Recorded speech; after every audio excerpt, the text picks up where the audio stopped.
ሰላም ሰላም ጤና ይስጥልን ውድና የተከበራችሁ የዩቲዩብ ቤተሰቦቼ እንዴት ናችሁ? ሰላም ናችሁ ወይ? እኔ ያለሁላችሁ እግዚአብሔር ይመስገን እጅግ በጣም ደህና ነኝ። ሁላችሁም በያላችሁበት የእግዚአብሔር ሰላም ይብዛላችሁ። አሁንም ደግሞ በድጋሚ ተመልሼ መጥቻለሁኝ። እንግዲህ እንደተለመደው ይችን 10 ደቂቃ ቪዲዮ ለስራ ብዬ እደጅ ላይ ቁጭ ብያለሁ ቤተሰብዬ።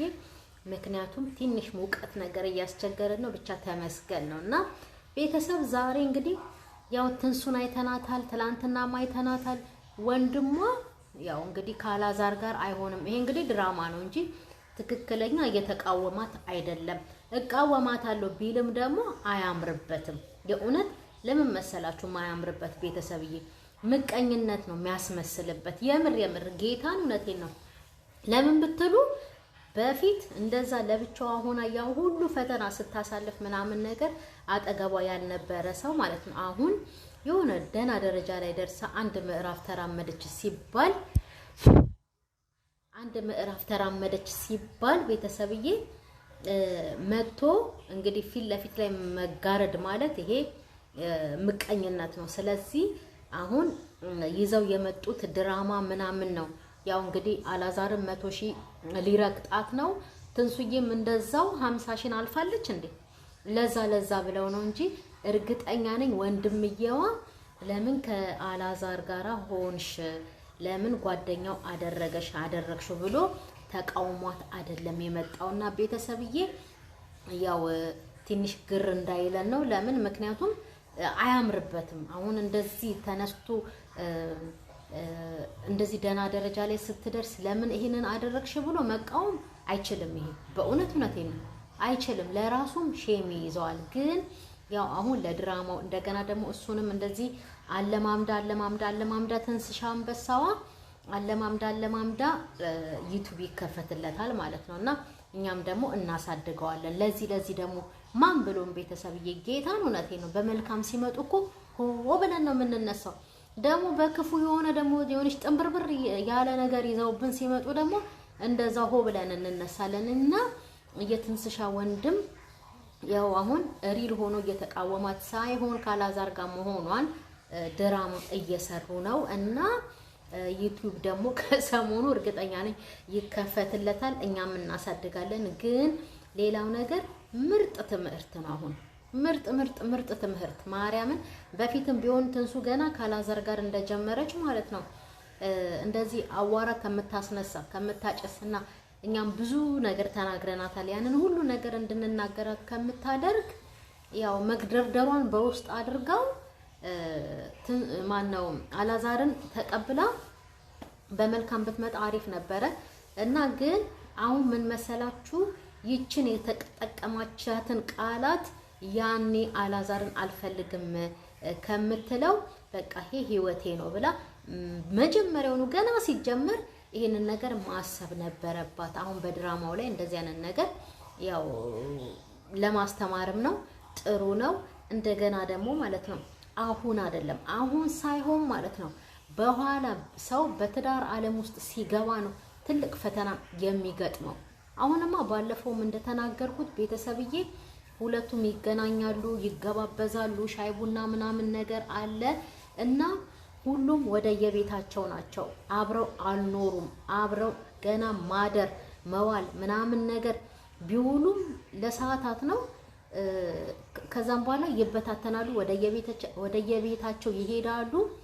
ግን አብረው መኖር ሲጀምሩ ሚስት ቤት ቁጭ ብላ ስትጠብቅ ባል ከስራ ሲመጣ ወይ ደግሞ ሚስት ሁለቱም ስራ ውለው እቤት ሲመጡ አብረው እንደዚህ በቃ ተቆራኝተው በደንብ መኖር ሲጀምሩ የዛን ሰዓት ነው ፈተናው። ያሁኑማ ያሁኑ እኔ ፈተና ብዬ ፍቅረኛሞችን ፈተና ብዬ እንትን አልይዘውም ያሁኑም ማለት ነው። ግን ትዳር ላይ ሆኖ የሚመጣውን ቻሌንጅ ነው እንዴት አድርገን እንለፍ። አሁን ሩታ ላይ እንደምናየው ማለት ነው ቤተሰብዬ የምር እኔ አሁን ላይ ሩታ በጣም እያሳዘነችኝ ነው ጌታን።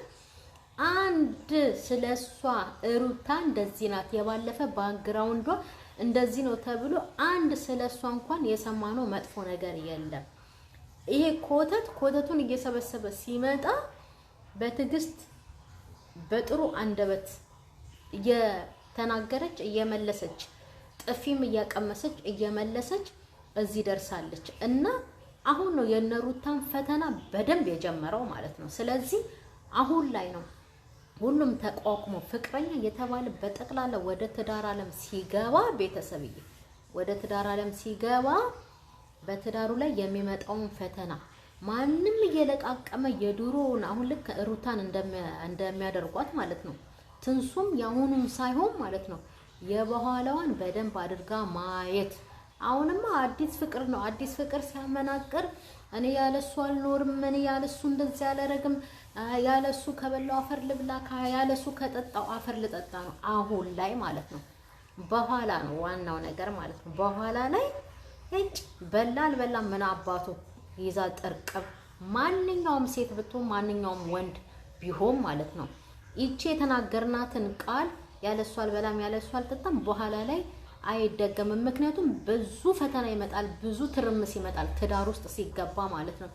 ብዙ ነገር አሁን አላዛር ቃመ፣ ጠጣ፣ አጨሰ ምናምን ነገር ይሄ እንደዚህ አይነት ሰው ነው ምናምን ነው ይዞ የመጣው አይደለ ድራማውን ወንድምየው። እሷ ደግሞ ይሄ የባለፈው ህይወቱ ነው እና አያገባኝም አሁን ላይ ያለውን ነው የምመለከተው ምናምን ነው አይደል። በጣም ደስ ይላል። ጌታን ነው የምላችሁ፣ ምርጥ ትምህርት ነው። ግን ያሁኑን ሳይሆን ማለት ነው የበኋላውን ነው መጠንቀቅ።